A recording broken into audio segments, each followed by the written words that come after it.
Jacob Kunin's Classroom Management Model. Sige, pag-usapan natin yan for today's video. O tandaan mo lang, ang core idea ng model na ito is, naniniwala si Jacob Kunin that the teacher's behavior influences the student's behavior. Kapag maayos ang behavior ni teacher, maayos ang leadership niya and management niya, magiging maganda din ang behavior ng mga estudyante. Pero kapag hindi maayos ang behavior ng teacher, hindi maganda ang attitude niya towards leadership and management, makaka-apekto din yon sa learning and behavior ng mga estudyante. First one is wittiness. Ang tanong dyan sa board exam, what do you call the ability of the teacher to see everything that is happening inside the classroom? Ang sagot dun ay wittiness. Pag sinabi natin wittiness, ito po yung aware si teacher sa lahat ng mga nangyari sa loob ng classroom. O kaya nga diba, isa sa mga description ng wittiness is, yung teacher merong eyes at the back of their heads. Kasi si teacher may mata na sa unahan, o may mata po sa likod, hindi aware siya sa lahat na nangyari sa kanyang classroom. Ano? So example nito, halimbawa si teacher nagsusulat sa blackboard, hindi nakatalikod siya sa mga estudyante. Pero sasabihin niya, okay, sino yung mga maingay dyan sa likod? Di ba? So alam niya may nag-iingay. O Diego, Alexander, kayo naman dyan maingay. O, di ba?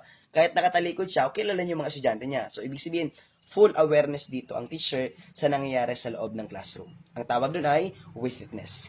Number 2 ay stimulus bound. O, ang tanong dyan sa board exam ay, what do you call if the teacher is easily distracted by unwanted stimulus? Ang sagot doon ay stimulus bound. Pag sinabi stimulus bound, ito po yung mga teacher na madaling ma-distract. Halimbawa, nagtuturo si teacher, o may narinig lang na maingay, o sisitayin na yung estudyante. May nakita lang na iba sa paningin niya, sisitayin na yung estudyante. May naamoy lang na mabaho, for example. So, madidistract na siya, ma-out of focus na si teacher. O kaya nga tinawag sang stimulus bound. Kasi pag sinabi natin stimulus, SS, stimulus is senses. Anumang pumasok sa senses mo, ang tawag din ay stimulus. At basta may pumasok na stimulus sa senses mo, it will create a response. O kaya nga, di ba? Stimulus, response. Magkadikit yan. Pag may stimulus, may response. O may nakita si teacher, may napakinggan, o magre-react agad siya. Ang tawag doon ay easily distracted, stimulus bound. O pero kapag tinanong, ano naman ang kabaliktaran ng stimulus bound? Ang sagot ay, ito na papasok number 3, planned ignoring. O pag sinabing planned ignoring, dito si teacher, hindi basta-bastang nadidistract by unwanted stimulus. Bakit? Kaya nga from the word planned ignoring, o di piniplano niya i-ignore muna ang misbehavior ng mga bata. O, halimbawa, si teacher nagtuturo. O, ang gusto niya, may momentum siya sa pagtuturo. Ayaw niyang madistract siya palagi. O kaya pag may narinig siya isang estudyante yung nag-iingay, o hindi niya muna yung papansinin. Halimbawa, 15 seconds pa lang naman nakalipas, o baka huminto lang naman yung estudyante sa pagiging maingay. O wag mo munang pansinin. Isa pa lang naman nagiging maingay eh. So, planned ignoring muna ang gagawin mo. Ano po? Kasi ang gusto mo, mas priority mo yung lesson. Ano po? Yung momentum mo. Ayaw mong masira yung momentum mo. Kaya ang ginagawa mo na ay planned ignoring. Pero kapag hindi naging effective ang planned ignoring mo, dito na papasok ang number 4, signal interference. So, from the word signal, it means gagawa ka ng mga symbols that will create a message to the students. Ano po? So, dito gagamit ng gestures and body language. Pag sinabi natin gestures, tandaan mo lang dyan, body movements.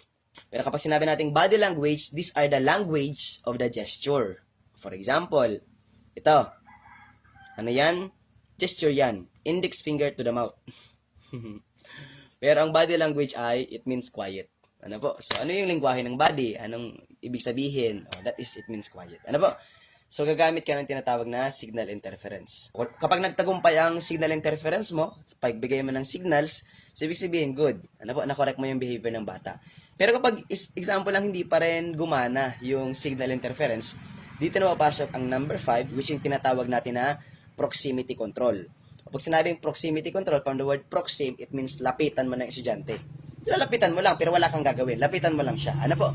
Hindi mo pa rin siya pagsasalitaan, hindi mo pa rin siya papangalanan, lalapitan mo lang. Ano po? From the word proxim, malapit. Dito sa proximity control, patuloy ka pa rin nagdi-discuss, pero nilalapitan mo lang. Kasi ang psychology kasi, kapag lalapitan mo, ibig sabihin, mag-a-adjust din yung bata. Ano? Kasi malapit na siya sa'yo. For example, maingay yung mga nasa likod, yung mga nasa last row, dilapitan mo sila sa last row. Pero still, nagdi-discuss ka pa rin. Ang tawag doon ay proximity control. Kasi from the word proxim, it means short distance. So, malapit lang. Ano po? Ang kinagandaan ng proximity control, nasa momentum ka pa rin kasi nagdi-discuss ka pa rin. Tama? O, pero may ginagawa ka to correct the behavior of the students. Ano? Pero let's say, for example, nilapitan mo na hindi pa rin gumana, nag-proximity control ka na, di pa rin gumana. O dito na papasok ang next one, number ano na ba tayo? Basta ang sunod dyan, yung tinatawag natin na direct appeal. Kapag sinabing direct appeal, ibig sabihin, kausapin mo na. Pangalanan mo na. Pakiusapan mo na. Sabihin mo na ano yung problema. Kasi nagbigay ka na ng signal, di pa rin gumana. Nilapitan mo na, proximity control, di pa rin gumana. O di kausapin mo na. Like for example, Alexander, o maingay ka na naman dyan. Diego, maingay ka na naman din. Pag sinabi nating direct appeal dito, person to person. Ano po? So, nagpapangalan ka na. Sinasabi mo na yung mensahe. Ano po? Kinokorek mo na yung mismong behavior. Pero let's say, for example, hindi pa rin gumana ang direct appeal. Nag-misbehave pa rin sila. Ano po? So, ang ginawa nila ngayon, nag-iingay pa rin sa likod. At ngayon, ang ginagawa nila mas malala. Di na nakikinig sa lesson mo, nagpapara cellphone pa sa likod. So, anong gagawin mo sunod? Ang sunod naman dyan ay removal of the seductive object. Kung sinabing seductive object, hindi sila makafocus kasi may new focus sila sa cellphone. Hindi nakaka-focus sa lesson. So, tanggalin mo ngayon yung cellphone. Other words, confiscate. Ano po? I-confiscate mo yun para makafocus sila sa lesson mo.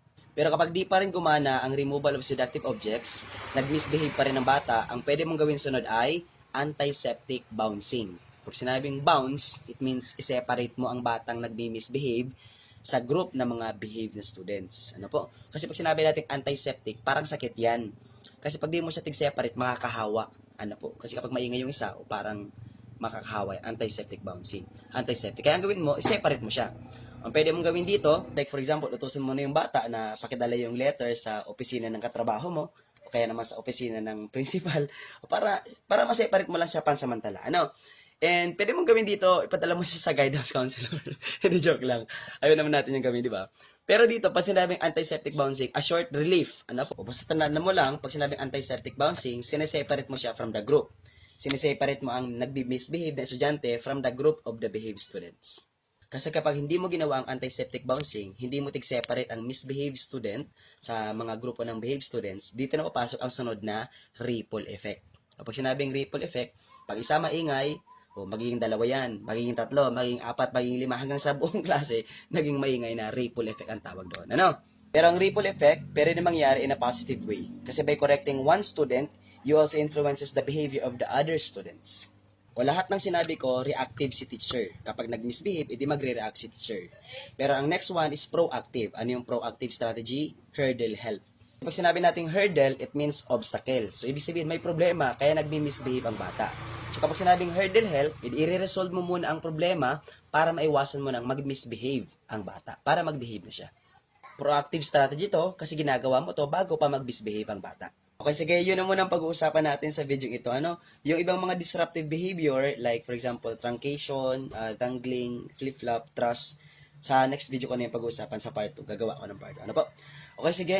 I-recap ko lang lahat ng mga sinabi ko. Ano? So, Jacob Conin's Classroom Management Model, ang core idea, si teacher ang bida. Ano po?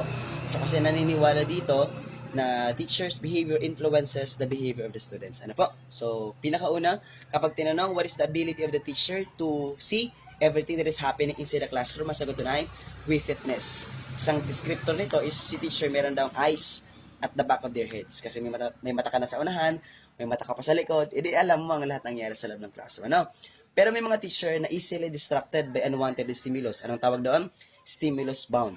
Pero ang kabaliktaran nito ay planned ignoring. Kasi ang gusto niya, momentum ng klase ang inuuna niya, so ayaw niyang basta-basta na lang madidistract, so ini-ignore niya. Ang tawag doon ay planned ignoring. Ano mga estudyanteng, kahit ini-ignore mo na, nagmi-misbehave pa rin. Ano po? So kaya ang gagawin mo na sunod ay signal interference. Gagawa ka ng mga gestures, body movements, that will create a message, tawag doon ay body language. Pero kapag di pa rin gumana ang signal interference, sunod mong gawin, proximity control. Lapitan mo na siya. Pero still, nagtuturo ka pa rin. Ano? It's just proxim short distance. Kasi baka, pag ginawa mo ang proximity control, maiwasan ng mga bata na mag-misbehave. Pero kapag di pa rin gumana ang proximity control, sunod mong gawin, direct appeal. Magpangalan ka na. Usapin mo na yung nag-misbehave na estudyante. Pero kapag di pa rin gumana ang direct appeal, kasi baka may ibang pinag-aakabalan, like for example, cellphone, sunod mong gawin ay removal of seductive objects. Kasi hindi makafocus sa lesson, kasi may pinagpo-focus sa ibang bagay. Ano po? Pero kapag di pa rin gumana ang removal of seductive objects, pwede mong gawin ay antiseptic bouncing. Bounce means you separate the misbehaving student to the behave group of students. Ano po? So, bounce. Kasi sabi ko nga, sakit yan, antiseptic. Kasi kapag di mo ginawa ang antiseptic bouncing, ang sunod na mangyayari ay ripple effect. Kasi kapag isa nag-misbehave, o makaka-apekto yun sa isa pa, sa dalawa na sila, tatlo, apat, lima hanggang sa buong klase. Ano po? Pero ang ripple effect, pero yun maganda. Pag na-correct mo ang isa, makakorek din ang behavior ng iba. Ano? Kasi mag-a-adjust sila sa behavior nung nag-misbehave na estudyante. Ano po? Lahat ng mga sinabi ko ay reactive si teacher. Magre-react lang. Ano po? Pero next one, proactive strategy. Sunod, ang tawag doon ay hurdle help. Ginagawa mo to bago pa mag-misbehave ang estudyante. Gets?